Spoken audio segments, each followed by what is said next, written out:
हम तो ठहरे चश्माधारी, कहलाते थे सबसे भारी, लेकिन निकली अपनी नारी हिटलर का अवतार बना। नहीं तो किसी बिल्डिंग से जाके कूद जाऊंगा।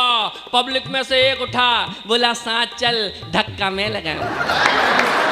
कि अलीगढ़ के सब लोग समझदार हैं या एक आध बेवकूफ भी पाया जाता है। ये बोले नहीं, जरूरत पड़ने पर भोपाल से बुलाया जाता है। एक दिन एक कवाड़ी आया, डैडी ने हमको तुलवाया, फोकट में भी ना ले पाया, ऐसे हम भंगार दना। शिक्षा की नहीं बिल्कुल इच्छा, लेकिन बारंबार परीक्षा देते थे और 0 नंबर पाते थे हर बार। माँ ने कहा बेटा मेरा जोरू का गुलाम बना, बीबी बोली लगता है मुझे माँ का लाल तू। माँ ने कहा बेटा मेरा जोरू का गुलाम बना, बीबी बोली लगता है मुझे माँ का लाल तू। पापा बोले मैं भी इसी दौर से गुजर चुका, मेरी माँ तो रही नहीं, तेरी माँ संभाल। तो जब थे हम कुंवारे तब भी आदमी थे फालतू। अरे जब थे हम कुंवारे तब भी आदमी थे फालतू, आजकल भी हो गए हैं शादीशुदा पालतू। जब थे हम कुंवारे तब भी आदमी थे फालतू, आजकल भी हो गए हैं शादीशुदा पालतू। जब से कभी हुए हमें देख सभी कहने लगे आलतू जलालतू और आई वाला कोटाल। बहुत अच्छा।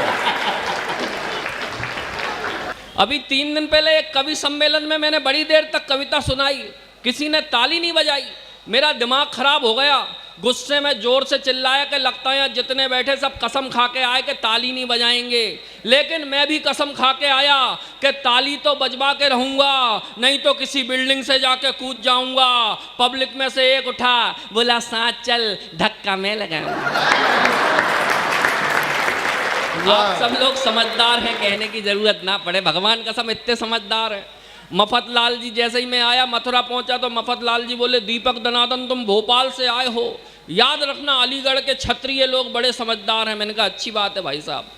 जैसे ही अलीगढ़ पहुंचा तो फिर मफत लाल जी बोले दीपक दनादन तुम भोपाल से आए हो, भूल मत जाना अलीगढ़ के क्षत्रिय लोग बड़े समझदार। मैंने कहा अच्छी बात है भाई साहब। यहाँ आया तो फिर आए, कान में बोले दीपक दनादन भूल तो नहीं गए ना, तुम भोपाल से आए हो, अलीगढ़ के क्षत्रिय समाज के लोग बड़े समझदार। मेरा दिमाग खराब। मैंने कहा भाई साहब आप तो ये बताओ कि अलीगढ़ के सब लोग समझदार हैं या एक आध बेवकूफ़ भी पाया जाता है। ये बोले नहीं, जरूरत पड़ने पर भोपाल से बुलाया जाता है।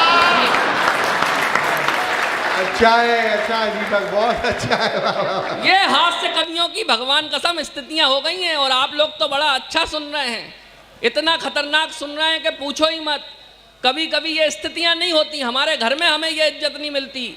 अभी लॉकडाउन लग गए 4 साल पहले, हर चीज बंद हो गई, कवि सम्मेलन भी बंद हो गए। जब सब चीज बंद हो गई, अब रोज रात को हमें कहीं ना कहीं कविता सुनाने की आदत, सुनाए किसे। मेरा एक दिन दिमाग खराब हो गया, मैं गया आईने के सामने और तेज तेज चिल्ला के खुद को ही जोर जोर से कविताएं सुनाने लगा। जोर जोर से चिल्ला के कविताएं सुनाने लगा।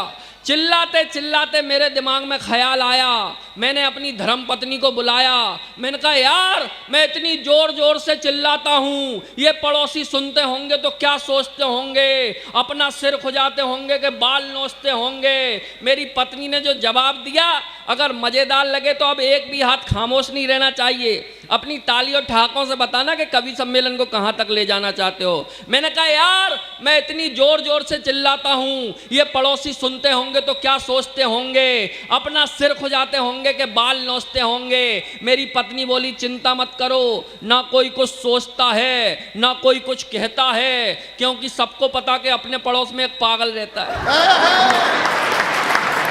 वाह वाह वाह वाह। ये हास्य कवियों की स्थिति हो गई, भगवान कसम।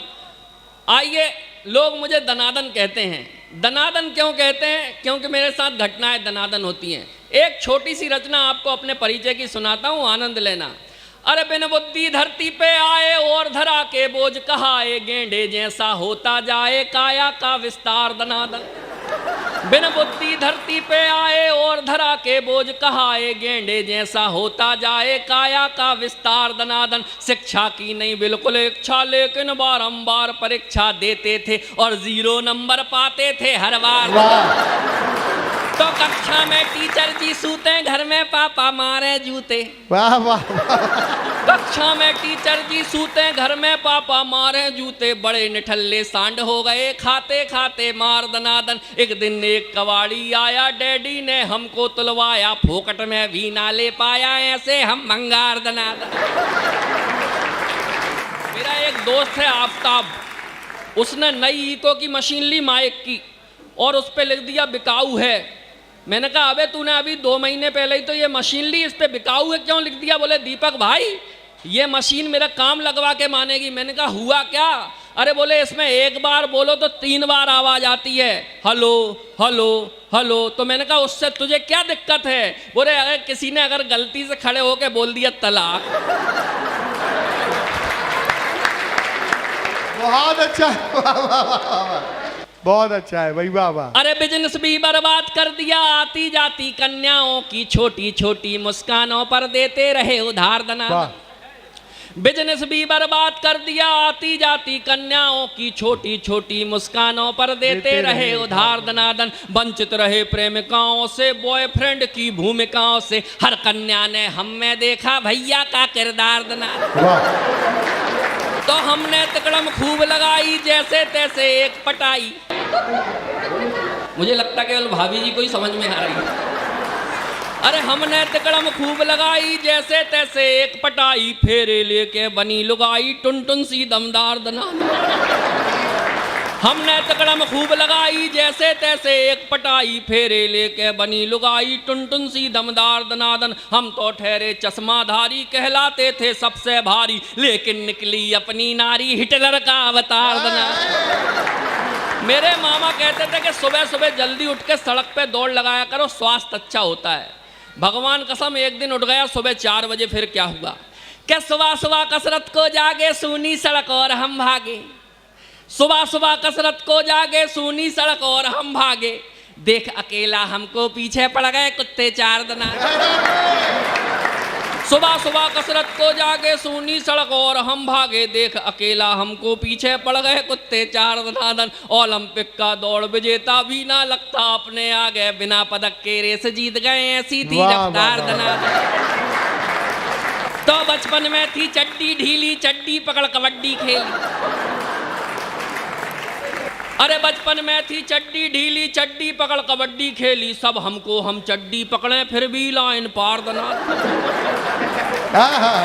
बचपन में थी चड्डी ढीली, चड्डी पकड़ कबड्डी खेली, सब हमको हम चड्डी पकड़े फिर भी लाइन पार दनादन। अब तो नाड़ा चड्डी में है, अपनी खुशी कबड्डी में है, भ्रष्टों के संग मैच करा दो, कर दे हम उपचार दनादन।